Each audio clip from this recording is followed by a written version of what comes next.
Makhluk hidup yang telah terinfeksi Wolbachia ini setidaknya akan mengalami 4 hal dalam sistem reproduksinya. Kalau ternyata mereka tidak memiliki bakteri Wolbachia yang sama, oleh bakteri ini akan habis. Bakteri Wolbachia ini akan mengganggu kromosom induk selama pembelahan sel, sehingga sel membelah tidak lagi sinkron dan sesuai karena udah acak-acakan. Assalamualaikum warahmatullahi wabarakatuh. Terima kasih kalian sudah mengklik video ini. Jadi di video kali ini kita akan membahas tentang sebuah topik yang lagi trending baik di kalangan nasional maupun di kalangan internasional. Apa itu? Nyamuk Wolbachia. Nyamuk. Siapa yang tidak pernah digigit nyamuk? Pernah digigit nyamuk nggak, Pan? Pernah. Pernah. Sakit nggak? Enggak. Enggak. Nih. Bahkan Al-Quran pun memberikan perhatian khusus terhadap makhluk ini. Dalam sejarah Nabi Ibrahim pun, seorang raja bernama Namrud beserta pasukannya yang begitu tangguh harus takluk dan mati oleh hewan yang bernama nyamuk. Nyamuk adalah hewan kecil yang memiliki 2 sayap, 6 kaki, serta berukuran tidak lebih dari 15 mm. Hewan ini memiliki kebiasaan unik, karena hanya nyamuk betinalah yang memiliki kebiasaan menghisap darah guna mengembangkan telurnya. Sementara nyamuk jantan hanya memakan nektar dari tanaman. Salah satu jenis nyamuk yang populer saat ini adalah nyamuk Wolbachia. Apa itu nyamuk Wolbachia? Nyamuk Wolbachia adalah nyamuk yang di dalam tubuhnya mengandung bakteri Wolbachia, baik yang didapat secara alami maupun secara buatan atau rekayasa. Wolbachia pertama kali ditemukan tahun 1924 oleh Simon Bert Wolbach, ahli patologi Amerika, pada spesies nyamuk kulek pembawa penyakit kaki gajah. Tahu nggak kaki gajah, Pan? Enggak. Kakinya kayak gajah gede. Bakteri Wolbachia adalah jenis bakteri yang terdapat pada hampir 50% spesies serangga, termasuk nyamuk, lalat buah, ngengat capung, dan kupu-kupu. Tuh, hampir semua serangga. Pada nyamuk Aedes aegypti biasanya tidak membawa bakteri ini, sehingga dilakukanlah sebuah upaya manipulasi atau rekayasa dengan memasukkan bakteri tersebut ke dalam tubuh nyamuk Aedes aegypti yang mengandung virus demam berdarah. Dengan harapan, melalui sifat dan kemampuan yang dimiliki oleh Wolbachia ini, nantinya akan mampu menurunkan penyakit demam berdarah dan mengurangi penyebaran nyamuk Aedes aegypti sebagai pembawanya.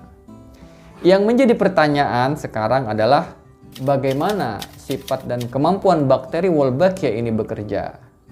Tahun 1991, Janice Yen dari Universitas California Los Angeles menemukan bahwa telur nyamuk kulek dibunuh oleh bakteri Wolbachia ini karena ketidakcocokan sitoplasma.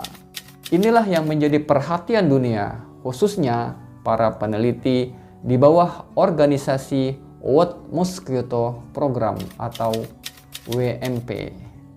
Karena memang terdapat keunikan tersendiri pada bakteri Wolbachia ini yang tidak dimiliki oleh bakteri-bakteri lain, baik dari caranya berinteraksi maupun berevolusi, sehingga dapat dijadikan biokontrol bagi perkembangbiakan makhluk hidup. Apa maksudnya?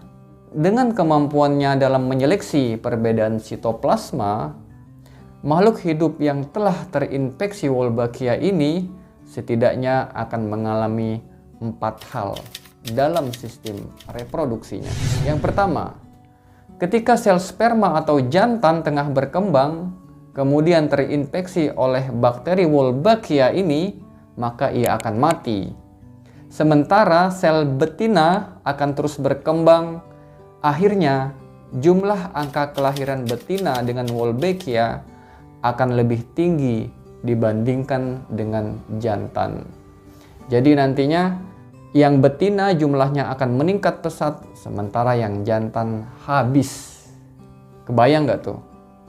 Dan nggak hanya itu saja, akibat dari ketidakserasian sitoplasma akan berdampak membunuh atau memusnahkan semua keturunan yang tidak mewarisi atau tidak membawa faktor tersebut. Jadi oleh bakteri Wolbachia ini akan diseleksi. Mana yang benar-benar saudara kandung yang memiliki sifat yang sama dan mana yang bukan. Kalau ternyata mereka tidak memiliki bakteri Wolbachia yang sama, oleh bakteri ini akan habis. Dan laki-laki yang terinfeksi Wolbachia jenis lain tidak bisa bereproduksi dengan betina yang terinfeksi Wolbachia jenis lain. Artinya, harus Wolbachia dengan jenis yang sama atau setipe. Bakteri Wolbachia ini akan mengganggu kromosom induk selama pembelahan sel, sehingga sel membelah tidak lagi sinkron dan sesuai karena udah acak-acakan. 2. Feminisasi. Sel jantan yang tengah berkembang kemudian terinfeksi oleh Wolbachia, maka akan berubah sifat kejantanannya menjadi feminim atau bahkan akan menjadi betina atau bahkan tidak akan subur atau mandul. Ketiga, partenogenesis atau berkembang biaknya si perempuan tanpa adanya proses perkawinan dengan laki-laki. Ini sudah terjadi pada tahun. Artinya perempuan bisa melahirkan, bisa berkembang biak tanpa adanya pasangan. Serem gak tuh? Keempat, laki-laki yang terinfeksi bakteri Wolbachia tidak bisa bereproduksi dengan betina yang bebas Wolbachia. Bakteri Wolbachia ini sangat aktif dan mudah dalam hal interaksi dan berevolusi dengan situasi di sekitarnya. Bahkan Wolbachia ini bisa dijadikan agen biokontrol. Jadi dia mengontrol populasi makhluk hidup di suatu komunitas. Pada dasarnya, tidak semua bakteri atau parasit atau mikroorganisme atau kuman lah dapat menular pada manusia atau berefek penyakit pada manusia.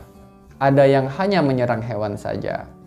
Tapi tidak menutup kemungkinan pada situasi dan kondisi tertentu, kuman tadi yang semula tidak dapat menginfeksi manusia menjadi dapat menyerang manusia bahkan lebih ganas dari sebelumnya. Kok bisa?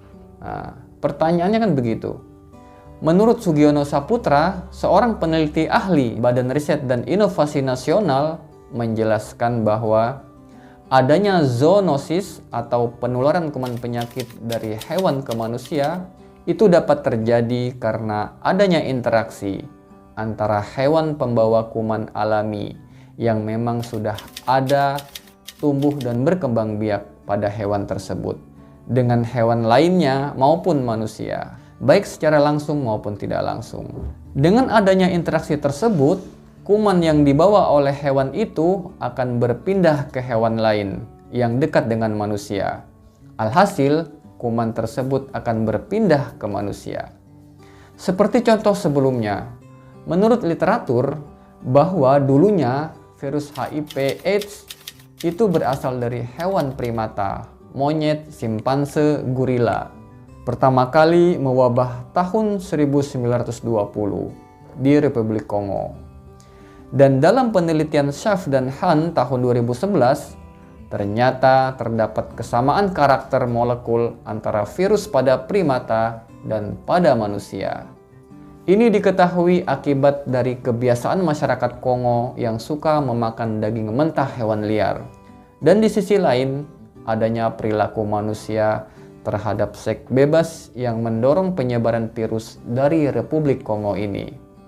Menurut Sandi Supandi, Kepala Pusat Riset Biologi Molekular Badan Riset dan Inovasi Nasional, Indonesia yang beriklim tropis selain memiliki keanekaragaman hayati, juga memiliki resiko vektor pembawa kuman patogen alami yang berbahaya. Bahkan mungkin jumlah dan jenisnya lebih banyak dibandingkan daerah lain. Dengan jumlah penduduk yang padat, Indonesia memiliki potensi besar dalam perkembangan dan terjadinya penularan. Ditambah lagi dengan iklim yang lebih hangat, menjadi lebih disukai oleh beberapa kuman patogen, terutama kuman yang dipindahkan melalui vektor atau perantara, salah satunya adalah nyamuk. Nah, pertanyaan selanjutnya, bagaimana dengan virus yang ada di tubuh nyamuk Aedes aegypti? Apakah dia akan diam saja ketika kemasukan bakteri Wolbachia? Dalam situs yang diterbitkan oleh Humas Poltekkes Putra Indonesia Malang tanggal 17 Maret 2021 yang berjudul "Mengapa Terjadi Mutasi Virus?", untuk dapat bertahan hidup, virus harus beradaptasi dengan terus bermutasi dengan merusak sistem kekebalan tubuh induknya. Setelah virus bermutasi, sistem kekebalan tubuh akan sulit mengenali virus, sehingga virus dapat tetap bertahan dan menyerang sel inangnya. Proses mutasi virus ini dapat membuat virus semakin kuat dan lebih mudah berkembang biak, dan juga dapat dilemahkan dengan pemanfaatan vaksin. Bagaimana cara nyamuk Wolbachia bekerja? Dikutip dari kompas.com tanggal 22 November 2023, ketika nyamuk Aedes aegypti membawa bakteri Wolbachia, bakteri itu akan bersaing dengan virus yang terdapat di tubuh nyamuk tersebut, sehingga akan mempersulit virus untuk berkembang biak di dalam tubuh nyamuk. Dan selanjutnya, kecil kemungkinan nyamuk itu menyebarkan virus dari orang ke orang. Dan menurut Profesor Uut, metode yang digunakan di Indonesia adalah metode penggantian, di mana ketika nyamuk jantan dan betina dengan Wolbachia dilepaskan ke populasi alami, maka akan terjadi perkawinan antara nyamuk dengan Wolbachia dengan nyamuk tanpa Wolbachia. Maka hasil dari perkawinan itu sesuai dengan paparan di atas tadi, setiap telur yang mengandung Wolbachia akan terus hidup dan berkembang. Sementara telur tanpa Wolbachia akan mati. Pada akhirnya, semua populasi nyamuk di alam akan mengandung bakteri Wolbachia. Lantas, apa hubungannya nyamuk Wolbachia dengan Bill Gates? Dalam situs yang diterbitkan oleh CNBC Indonesia tanggal 23 November 2023 berjudul "Ilmuwan Indonesia di balik nyamuk Wolbachia Bill Gates", dikatakan bahwa Bill Gates dan Melinda Gates Foundation adalah salah satu sponsor penelitian nyamuk Wolbachia ini. Terus, bagaimana sikap kita terhadap permasalahan ini? Sebagai masyarakat awam, kita berharap bahwa penelitian ini benar-benar untuk kepentingan dan kemaslahatan manusia dan tidak membawa dampak buruk baik jangka pendek maupun jangka panjang. Bagaimana menurut kalian, guys?